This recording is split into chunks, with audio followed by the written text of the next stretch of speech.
To support this podcast, go to positivesarcasm.com/donate. Any amount is appreciated. Once again, positivesarcasm.com/donate. Thank you and enjoy the program.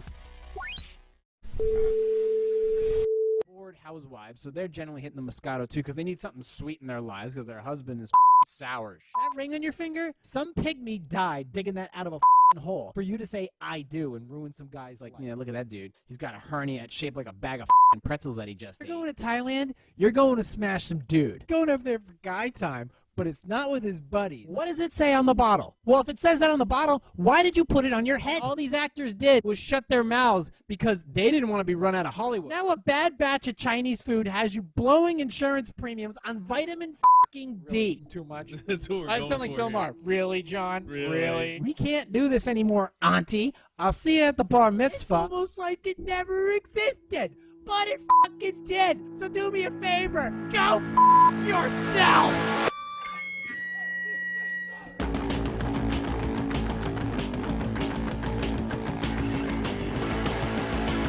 Jay here, PositiveSarcasm.com, recorded here from the sandbox. Like, subscribe, and share. Donate. PositiveSarcasm.com/donate. Any amount is appreciated. If you have questions, concerns, or comments, you can go to my contact section on my website, and you can send me all your deets there, or you can just email me directly with proper subject matter. PositiveSarcasm@outlook.com. Social media as follows: YouTube, Positive Sarcasm, Positive Sarcasm Podcast, and the new and just over 100 subscribers, Positive Sarcasm Reactions. Music channel, you know, one of them. Whoa, look at that. And then, of course, for regular social media, Facebook.com/POS Sarcasm, Facebook.com/Positive Sarcasm, and Instagram @positive_sarcasm, Gab AI at Positive Sarcasm, and maybe one or two other stragglers. TikTok, haven't been on it in the longest time. I went back on it this week to delete my account. And so yeah, as of this week, I'm officially no longer a TikToker.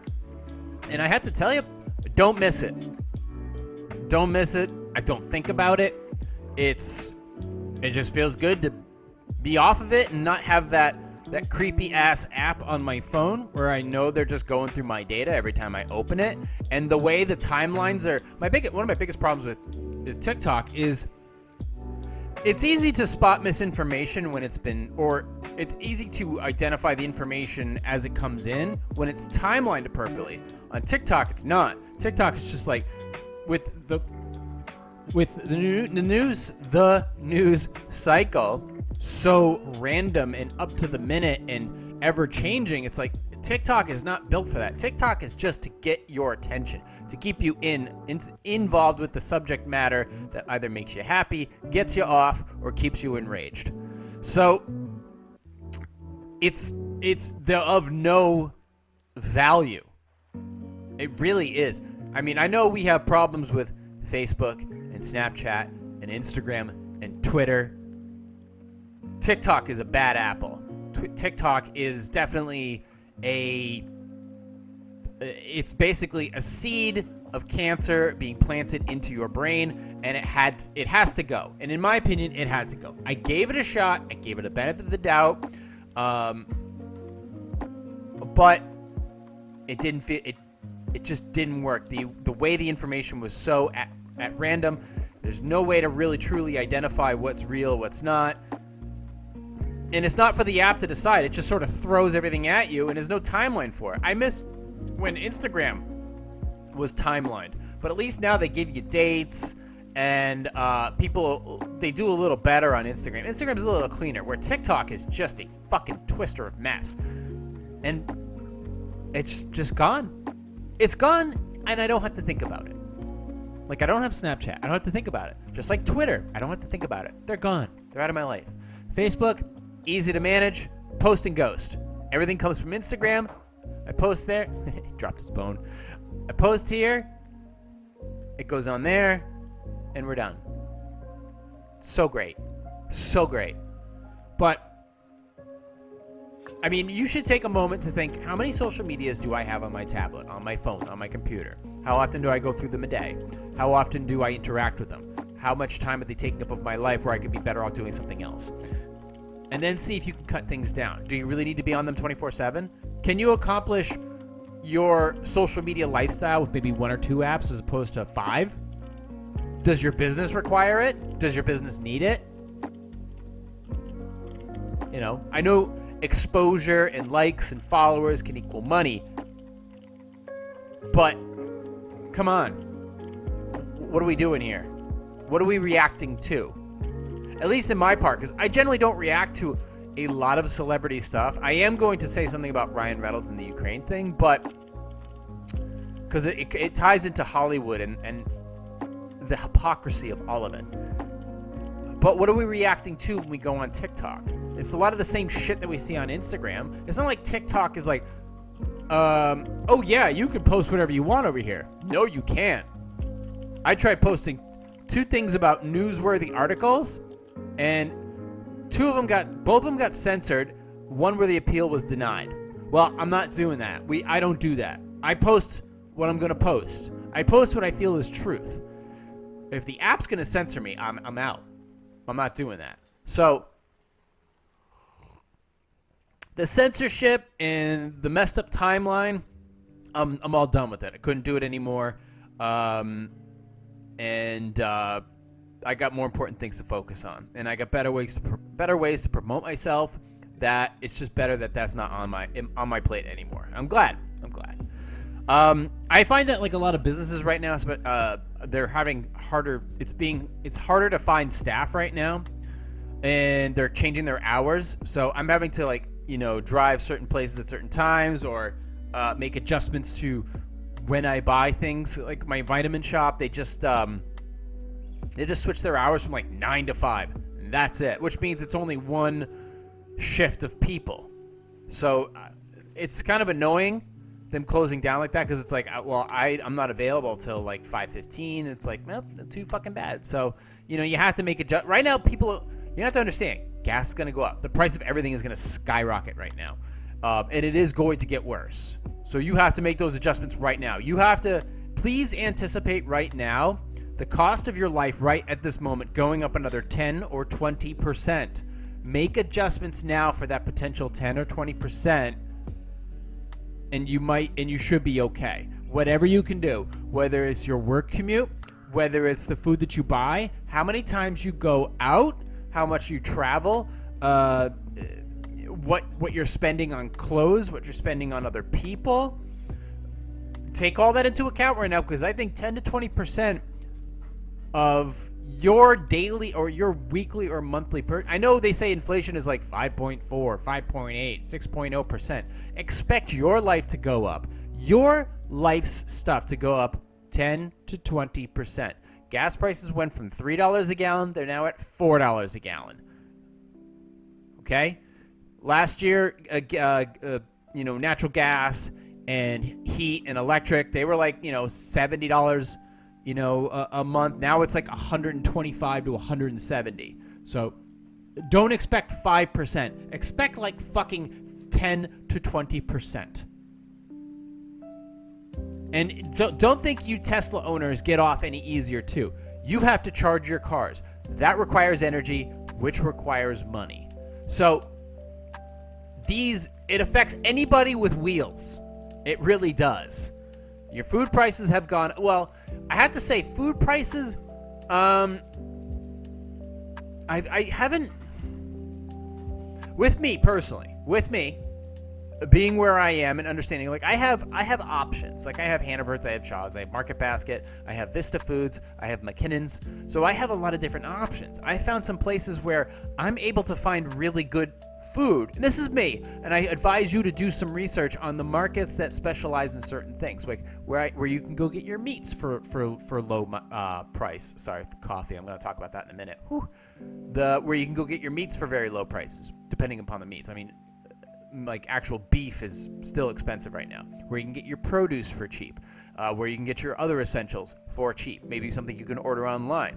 Like I go to every other weekend I'm up north in the Lakes region, and I go to a certain place and I'm able to get certain foods for really inexpensive, like pre-pandemic level prices. And then I'm able to this place McKinnon's, now that Portsmouth has dropped its mask mandate. I go back there now, and I'm able to pull off produce at, you know, amazingly cheap prices. Really delicious and fresh produce, and sausage and pork, roasted pork, delicious food, delicious, really higher rate type of stuff for next to nothing. So there are still plenty of deals to be made out there. I mean, and I even have a specific gas station that I go to, a grocery store that has the cheapest mid-grade and premium out there. But even they have gone, that's something that is basically almost non-negotiable at this point. So you really are going to have to be more strategic about how you do things. Like, I mean, buying everything for me, I'm doing more research on how I can get things as cheap as possible, because I have other things I need to plan for. This is a big spring for me. As I transition out of this section of the seacoast. Right now, I don't want to say too much about it. I'm in negotiations to move to the other side of the seacoast for now. And but this will be great. This is actually a great opportunity for me to actually save money, but the upfront would be expensive. But this is something that everybody's dealing with right now. I talk to people who are they're trying to buy houses, but they're like, or they're trying to get rent right now. It's best to lock in whatever you can, and I'm showing people prices in other areas of the country. Like I talked about Fort Lauderdale ad nauseum, or Pompano Beach, or Lauderdale Lakes, or Lauderhill, or areas around there where you can go and get a condo for next to nothing. And when I say next to nothing, I'm talking about, if you look hard enough, there are condos out there for $75,000. There are condos up there for $160,000. And then I said in the video that I dropped, Port of Variety, go check it out on my original channel, Positive Sarcasm on YouTube, where I said the prices of condos in Fort Lauderdale or around Fort Lauderdale are just as around the same price as the ones you'd find in New Hampshire, where I currently live. And that's actually wrong. They're even cheaper down in Fort Lauderdale in that area than they are up here. Condos right now in my area are going, if you're lucky to find a 300 square foot one, $170,000. But one that's actually got livable square footage, like between 600 and 900 feet, expect to pay between $250,000 to $350,000 for basically a fucking apartment. That's insanity, because everybody's flocking here for tax haven purposes. They're moving here from the border of Massachusetts. And I see shit popping up all the time, but the prices are out of control. And even if the market goes up and there's a rate increase of like 0.25 or 0.50, that's not going to matter. I don't see the prices dropping right now due to inflation, due to the housing inventory, because there's the people who bought in 2020. So that was round one, the people who bought in 2020. Then there was the second round of people who bought in 2021. Now there's the round of people, the leftovers, who are trying to buy in 2022. And there's plenty of them. So this isn't going to let up. It isn't going to let up until it comes to a point where people simply can't afford to buy anything. And when they can't afford to buy anything, well, just wait to see the shit hit the fan. The shit is already hitting the fan. So the question is, what can you secure at this moment in time so that when the hurricane is outside, you're comfortable knowing that the hurricane is at least outside of the majority of your finances? I don't even know how I got into this topic, but that is something that to keep an eye. It was paying attention to your finances, and that obviously ties into real estate. And I know people in real estate. I have some very intelligent friends in real estate, and they're all telling me the same thing right now. Well, the ones that want to sell, it's like, oh, look at this house. This house is 700 grand. This house is 800 grand. Huh, I'm sorry. What the fuck? What are we doing here? What are we doing? You're really trying to sell that? Forget it. One of my newest friends, Coach, just said flat out, don't even buy. Don't even think about it right now. He's not saying don't ever not buy, but he's like, right now, don't even try. And I from my position, totally get it. Because right now, I want to be fluid. I could do another year here. As you know, I love the Seacoast. I'm a big fan of the Seacoast. And we talked about where to possibly live. And I can tell you, I could do another year here. And then we'll see how it goes. I could just say, fuck it, and bounce. And just head straight to Fort Lauderdale. Grab a condo. And start my life down there. Well, Chase and I, obviously. He'd come with me. You know that. I don't go anywhere without him. I'd rather be homeless before I gave him up. But the option is, it's more than tempting. It's basically like, okay, if shit doesn't work here for me and it just becomes so unlivable, then I'm out. If it becomes just too unbearably cold, too unbearably expensive, too unbearably pricey, and there's no opportunity for me to make money through my website or to get compensation in other ways, then it's like, well, what am I doing here? People can't they can barely afford to live here, let alone pay for services that I may be able to provide. So what are we talking about? What are we talking about? Fuck it. I'll just go down to a place where they charge $500 for a cocktail shirt in Fort Lauderdale and be like, I am open for business. White people, give me your money. So that is on my radar, and I'm definitely thinking about it. And also, rents down there are incredibly cheap, so you can go down there for a year, rent, and then you can start hunting down that condo and go from there, and then enjoy that nice Florida life. As long as there's like a massive hurricane and it doesn't flood everything. But, Fort Lauderdale is gorgeous. It's clean. I said it. I highly recommend you guys take a few days, go down there, explore the area, and then let me know what you think. That being said, before we dive into a couple topics, I actually I'm going to try. Oh, no, I'm not going to, because if I get to the Ryan Reynolds story, it's going to fucking fall apart. You guys know that I roast my own coffee. I pick regions of where I find coffee to be interesting, and I've ordered Colombian, I've ordered Peruvian, I've ordered Guatemalan coffee, Brazilian roast. I've always loved trying coffees from all over the world with all different types of blends and brews and roasts and whatever. I found this coffee. I'm going to show you a little this country. Here in I'll be in Africa. Africa has some of the most delicious coffee brews, blends that you could ever ask for. It's a little tiny country, just below Rwanda of all places. It's tiny. It's right in the middle of Africa, and it's called Burundi. And it's a specific. I think it's a town called. What the hell is it called? Burundi, Rashakana or some shit. And it's just like this coffee I'm drinking. First of all, I was looking, I was like, okay, I see that coffee prices have gone up over the past several months. Obviously, coffee is one of those imports where it gets, shit gets affected by a few bucks. But I also buy in bulk, so I'm buying. I generally buy about 5 pounds worth of green coffee. So it's the purest form of coffee that you can get without picking it yourself and roasting it. And then you get your choice of roast, whether you want light roast, cinnamon roast, city roast, medium roast, dark roast, espresso roast, or burnt. And you guys know that coffee is a staple of this podcast. I haven't talked about it in a while, but you guys know. And it's a little tiny place.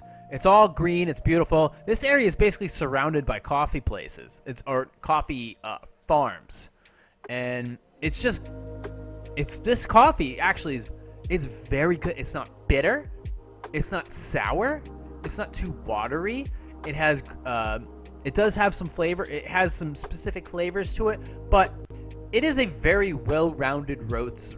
It's supposed to have hints of like grapefruit and almond and stuff like that. But overall, it's just a very well-balanced coffee that you could do. You could brew dark to get like an evening roast or something with some body to it. You can make it light. So if you want something in the morning, like a breakfast blend, it is great. It's Burundi. It's B as in boy, URUNDI, Burundi.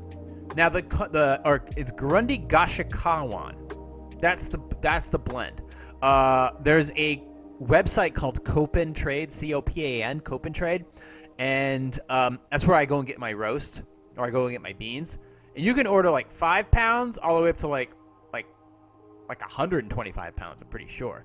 And they'll just send you like a big sack of beans, and you could roast it. And it's not roasting. The method of roasting is not difficult at all. You do have to pay attention. You do have to set a timer and make sure you shake it when you're done. But like I said, the method is not difficult to do. And believe me, the satisfaction of roasting your own beans and then drinking it, being able to drink it the next day after you grind it up, superb. Now, obviously, I want to give credit where credit's due. The country of, according to Encyclopedia Britannica, Burundi. Country in the eastern Central Africa, south of the equator, landlocked country. Historic kingdom is one of the few countries in Africa whose borders were not determined by colonial rulers. Let's read more about it. Let's get a little fucking, lesson here. Population, 12.5 million. Head of government is, they got a prime minister. Nice. Form of government, republic with 2 legislative bodies and a national assembly. Okay. The vast majority of Burundi's population is Hutu. Traditionally a farming people. Power, however, has long tested with the Tutsi minority, which historically has controlled the army and most of the economy, particularly the lucrative international export of coffee. Great, I'm drinking fucking blood coffee.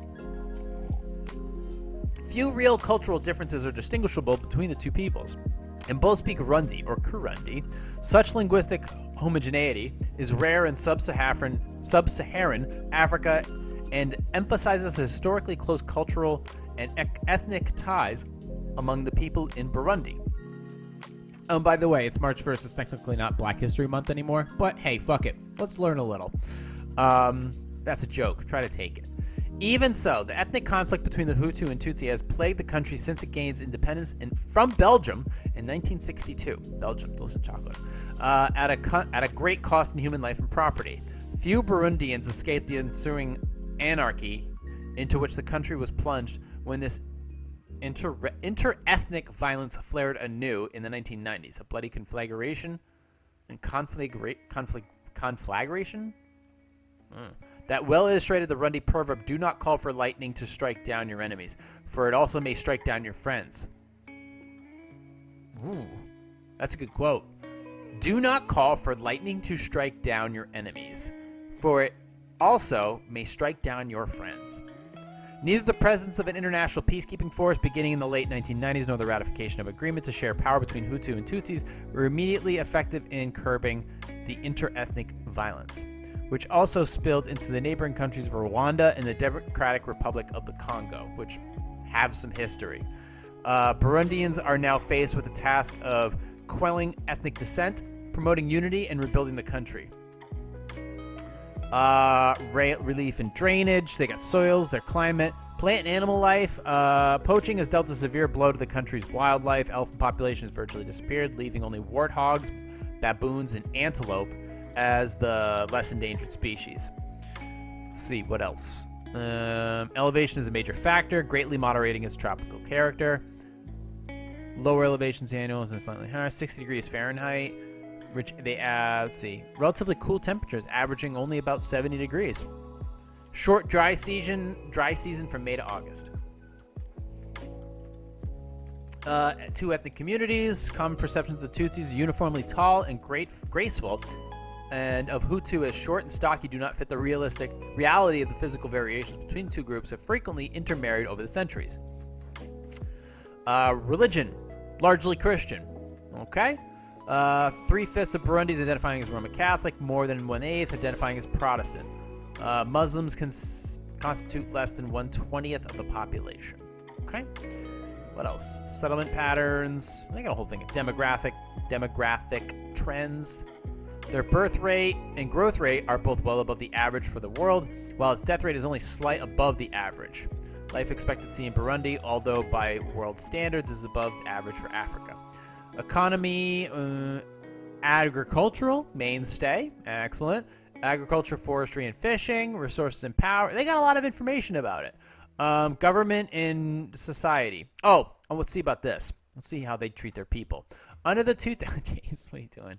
Under the 2005 Constitution, power is to be shared by the Hutu and Tutsis. Executive power is vested in the president, who is ordinarily elected directly to a 5-year term, renewable once, so similar to ours. The president appoints the Council of Ministers. There's a bicameral legislature with power exercised by the National Assembly, which is mandated to comprise 60% Hutu and 40% Tutsi, and by the Senate, which provides 1 Hutu and 1 Tutsi rep from each province, with 3 seats reserved for former presidents. In addition, 3 seats in each house are reserved for the TWA, the Twa.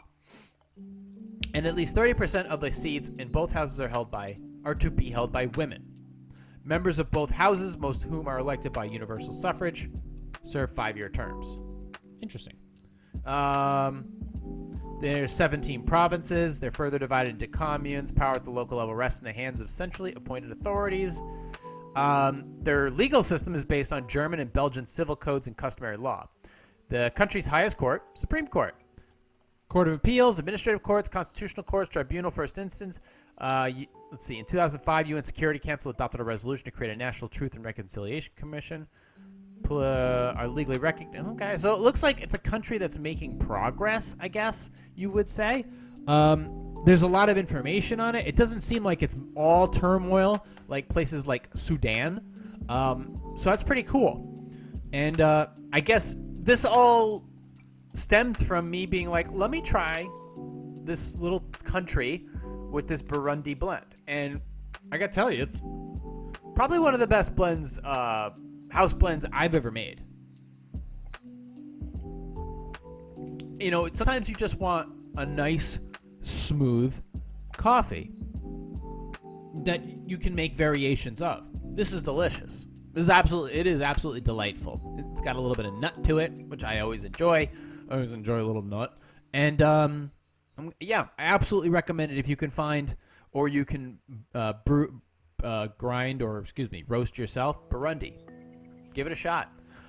Anyways, also some really good news. I did speak about a week or two ago about Boston. You know, you obviously I have my boycott list, and right now I still have Australia, Germany, Austria, China, Canada, Italy, Indonesia, France, Greece, California, New York City, Illinois, and Russia.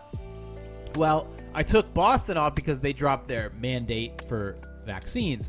But I'm here to say, happily, they've also dropped their mask mandate, which is actually expiring this Saturday.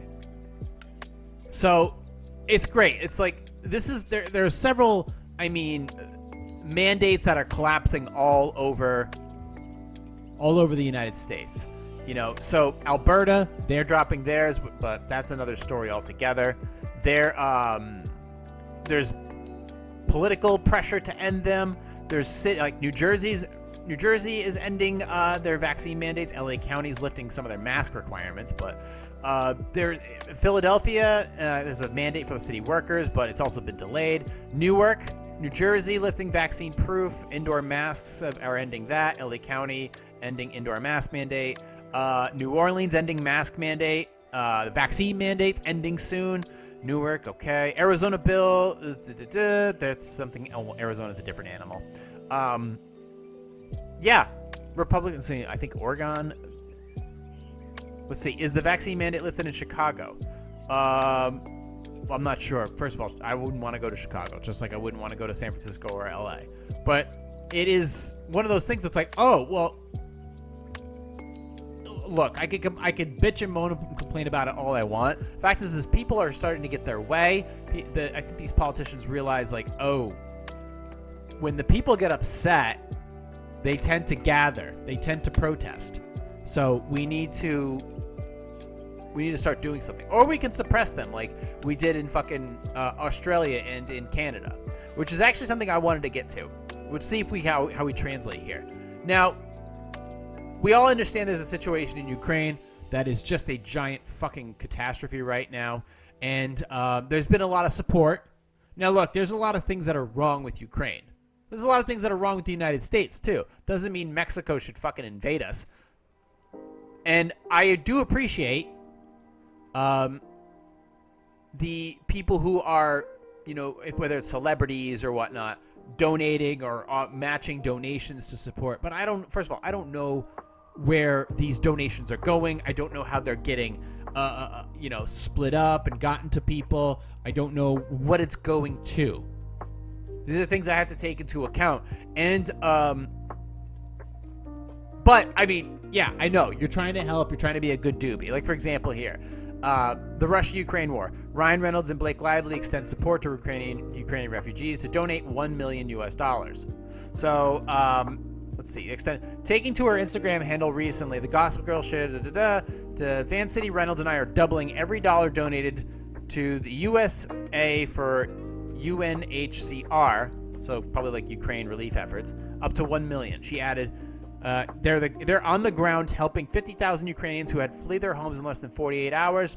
They're providing life-saving aid and is also working with neighboring countries to ensure, hopefully not Belarus, to ensure protection for these families. She's also attached a link to her Instagram. Okay, fine. So they've done that. They've joined the League of Celebrities voicing their support for Ukraine. Okay. So they offered to match $1 million going to Ukrainian refugees. So they're offering to do that. Now, I find it funny that he's offering to match $1 million for Ukrainian refugees. Where was he for the trucking convoy and the freedom convoy in his home country of Canada? Did he say anything about that? Those are his own people being oppressed by a fucking fascist dictator, Justin Trudeau, and I didn't hear fucking shit out of him. I didn't hear anything out of him. That was oppression just north of the border that I live in, and he didn't say shit about it. I didn't see... They raised over $10 million for those truckers and the people who were protesting peacefully. Okay? Peacefully. $10 million. He didn't say anything. He didn't offer any additional donations. When they shut down people's accounts and froze them, oh my God, was he thinking, oh my God, if I donate to the trucking convoy, they're going to freeze my account. They're going to freeze Ryan Reynolds' bank account. They're going to freeze his assets. He's Ryan fucking Reynolds. He's Deadpool. So you're telling me you'll donate to Ukraine, which is 100,000 miles away from where you sit, but you won't do anything to extend a helping hand to the country that you were born in? What the shit is that? What the shit is that? That doesn't make any sense to me. I thought you were I thought you were about people's freedoms to move about. The country that you lived in, from people that you rely upon, these truckers, you don't offer any support, didn't voice any support. You're afraid it would be a bad look? You didn't do any... I mean, I get you're trying to help the Ukrainians. Okay, fine. You know, innocent people are fleeing, some dying, some in desperate need of help.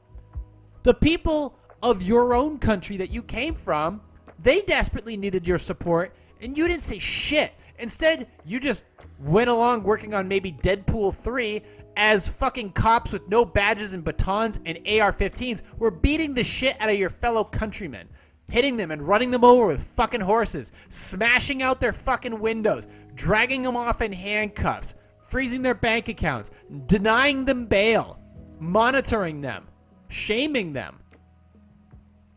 And you weren't there. You didn't say shit.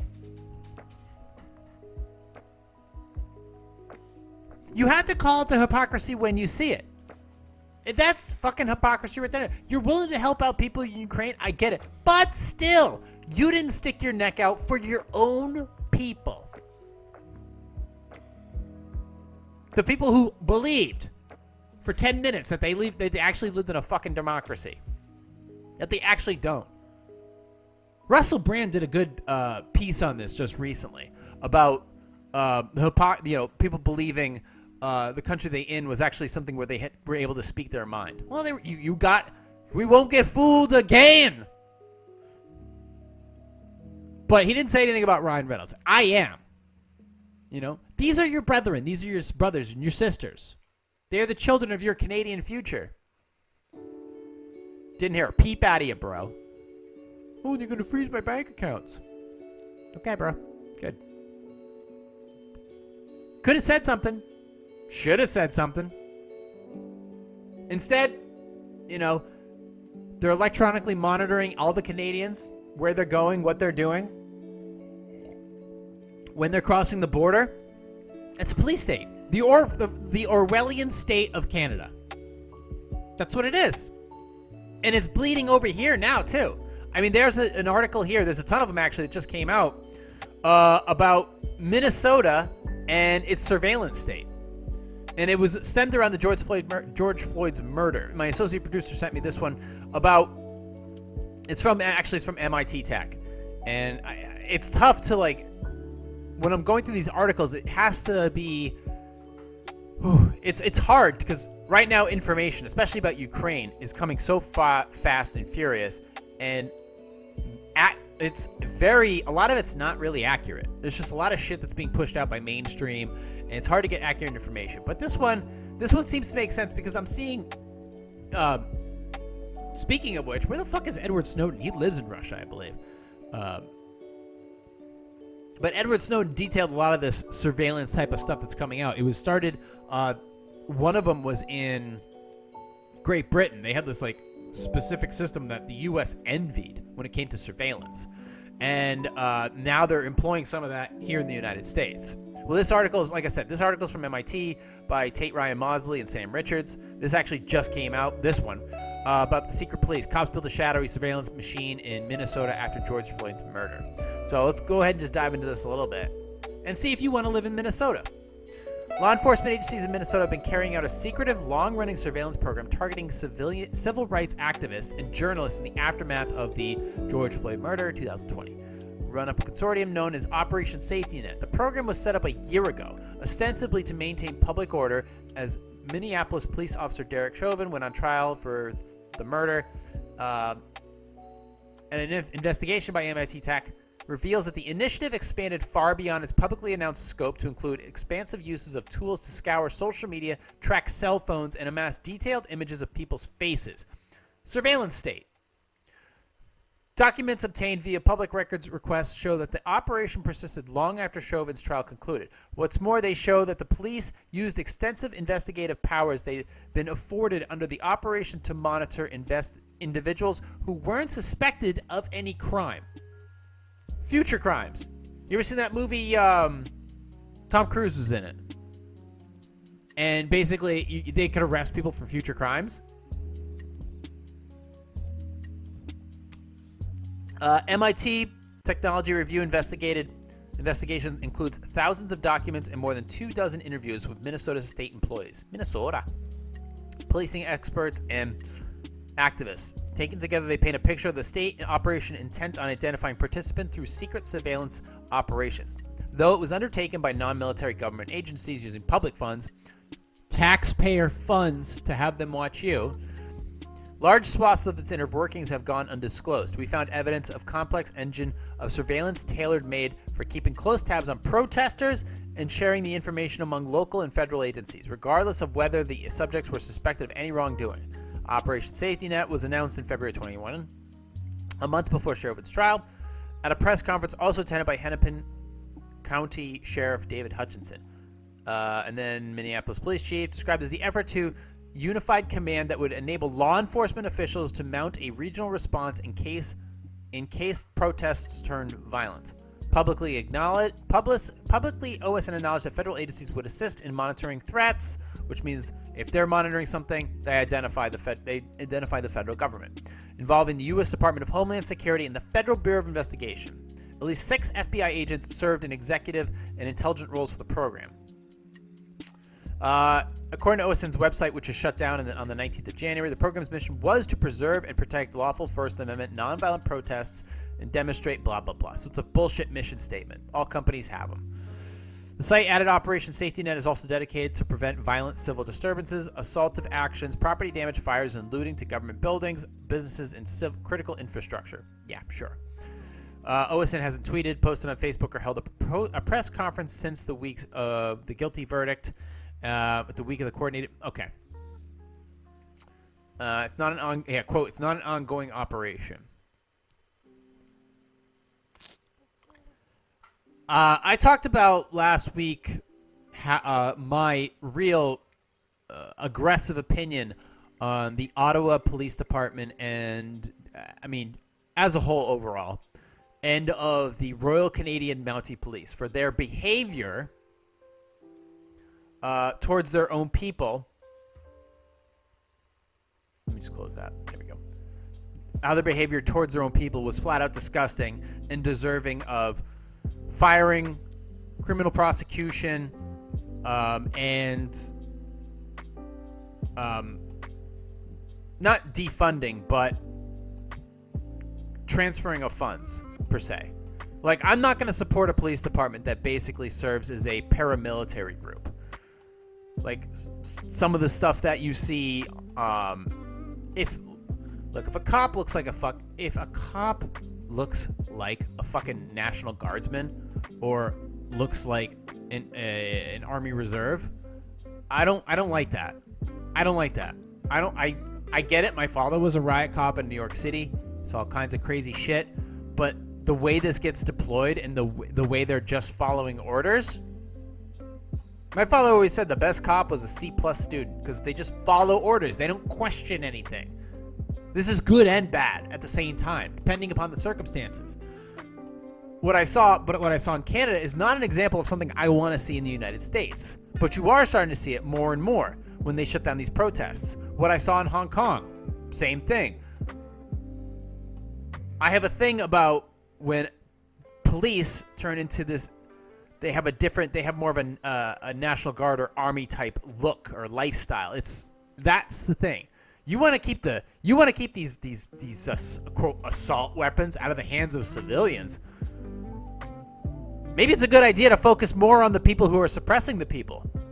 You know, cops are civilians too, and they do stupid shit all the time. And you're giving them aggressive weaponry, and also they have aggressive weaponry and they have aggressive power. You don't just defund an entire police department. But here's the thing. When it comes to budget cuts and allocation of resources, your town, city, or state, your voters for the town, your voters for the city, your voters for the county, your voters for the state, need to have real access and understanding of how this money gets funded and votes on each section. Like, communication is important. Infrastructure of the building where you operate is important. Proper weaponry and proper training is important. Not just any cop on the beat and just giving them a fucking M4, type of carbine. Look, some of these people are no better than just fucking your average security guard. I'll be perfectly frank with you. I know a lot of good officers. I know a lot of shitty ones too. I've lived through this as a young kid. Through the eyes of my father. I've seen a lot of shitty law enforcement. Just like anything else. There's shitty doctors. There's shitty nurses. Hint. There's shitty people in all areas of society. But the thing is with police, they're designed mentally to back each other up, which they should. But the amount I saw in Canada, and now you're going to give them this ultimate surveillance tactics? You give them a warrant, they have to serve it. You give them orders, they follow them. But the thing is, in a lot of these scenarios, police officers are also servants of the community, servants for the community. there's certain trainings. If you are a community-oriented policing, where you are designed to work with people and work with a small community. What's my buddy barking at? Chase, come here. Come here. Come on up. Come on up. Relax, pal. Relax. Yeah, I got you. Barking, people can hear you, Relax. When you are designed for community-oriented policing, your job, you should be trained to work in certain police departments that maintain the purity of the community. Make sure that the community is working to the pace of its population. So if you're a chill community, be a chill cop. If you are designed to be an officer who has to wrestle with people, you need to, and you work in a little more of an aggressive area, then there's different tactics that you take into account. And you should be designed to work under pressure. And psych evaluations are also not a bad thing because cops deal with a lot of traumatic shit, and that can make them break. But as far as learning to control yourself and making sure that, because you're only as good as the worst part of your training, learning jujitsu, learning anger management, understanding who you're hiring is super important when you bring these people into law enforcement or into any type of enforcement. And you can't have quotas, and you can't have cops who look like paramilitary. It's like you don't know if they're SWAT. They all look like SWAT at this point. At this point, what are we trying to prevent? What are we getting training for? They get budgets for $700 rifles, $1,000 rifles in each vehicle, but they don't even get the funding to have decent radio communications. So it's kind of skewed. It's very skewed.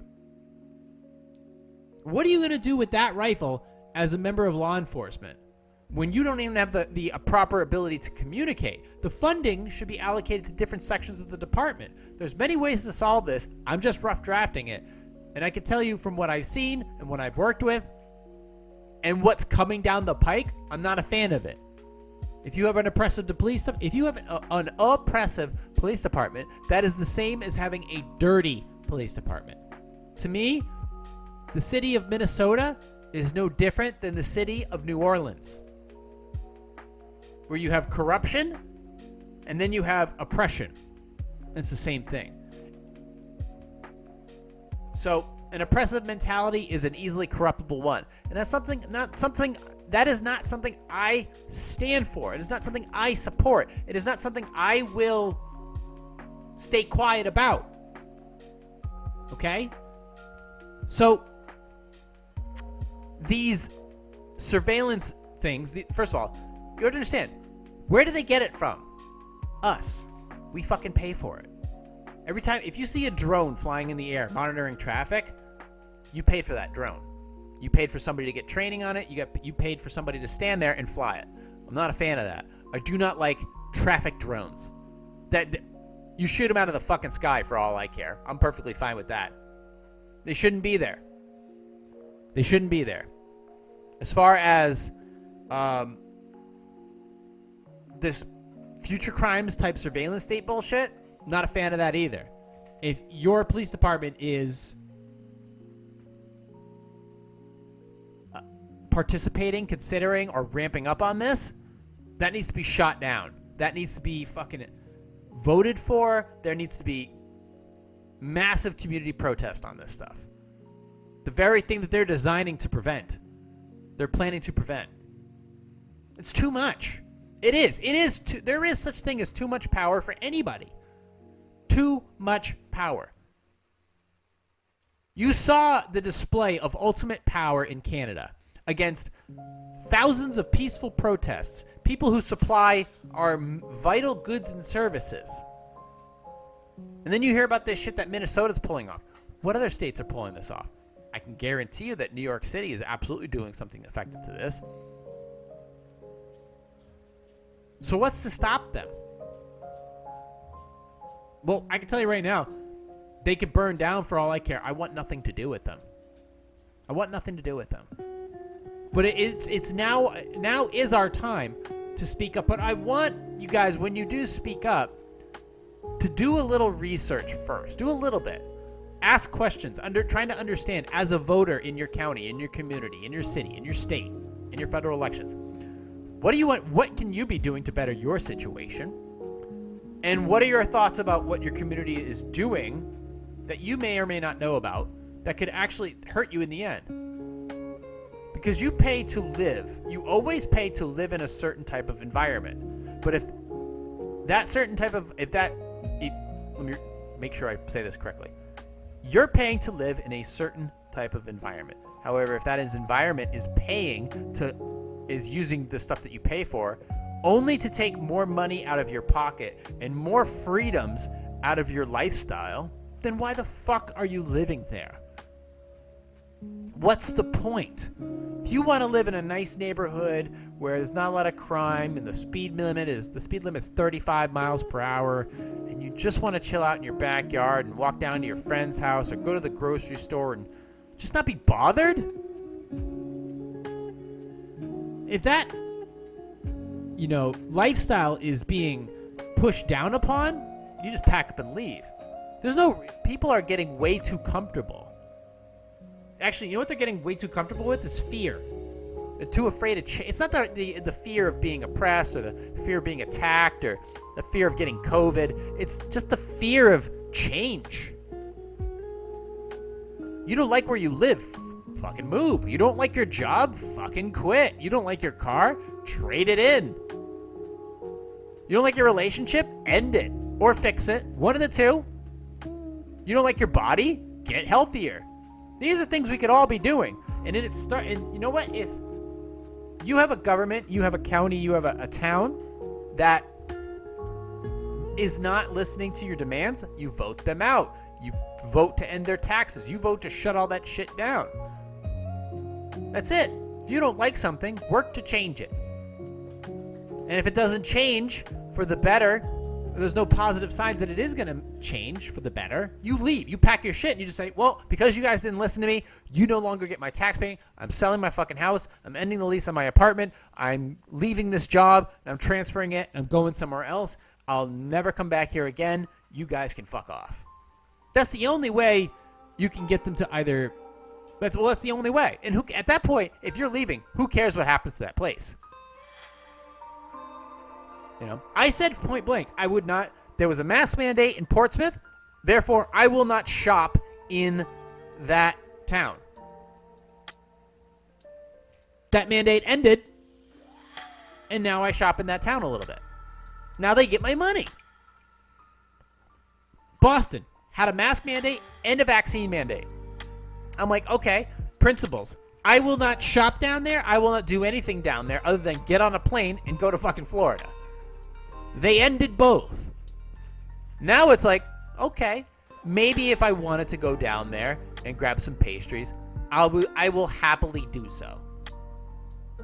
Now it's a consideration. Now you may get my money. So it is very simple for you to make those decisions. If you don't like something, don't support it. Don't spend your money on it. Don't take the lazy route. Don't go all fucking, Velveeta macaroni and cheese on me. Just really make an effort to make a change for yourself, for the better. And it starts with being like, we're not going to put up with this shit as people of a city, a state, or a country, and vote it out. But make sure you're doing enough effort to make sure that it's not you that needs to change, and it's the other things that need to change. Because maybe it's you who needs to do some changing.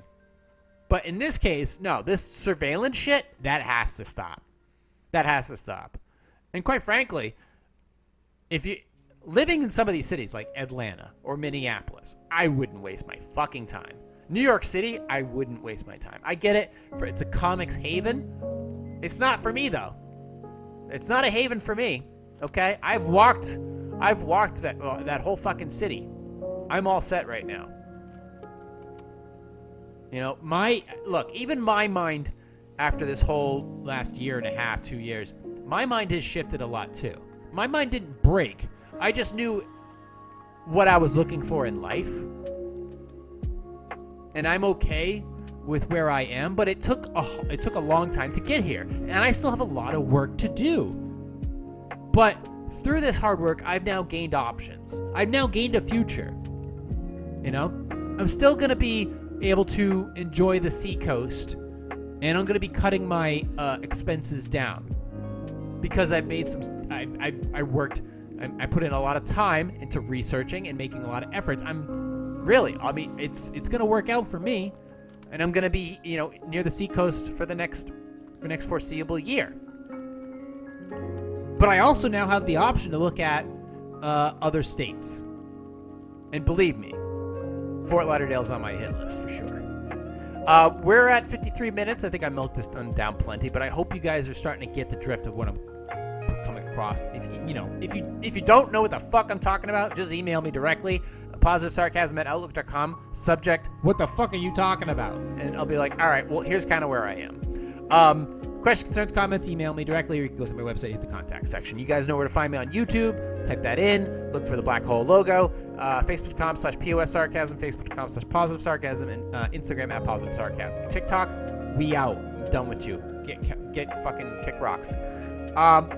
And of course, if you want to support the podcast, PositiveSarcasm.com/donate. Any amount is appreciated. And if you want to find the podcast, it's available at my website. Download it or stream it. It's available on basically every single audio platform that you can think of. If you think of one that I'm not on, please let me know. I'll add it. And of course, also on Spotify and on YouTube, and now available on Rumble. So go ahead and check me out, like, subscribe, and share in there as well. But in the meantime, we're going to close up shop for this week. Thank you guys so much for just, hanging out with me while I've been working through all this stuff on the seacoast, this beautiful but very, very cold seacoast. And I'll talk to you all next week. Recorded here from the Sandbox. This has been a Positive Sarcasm presentation.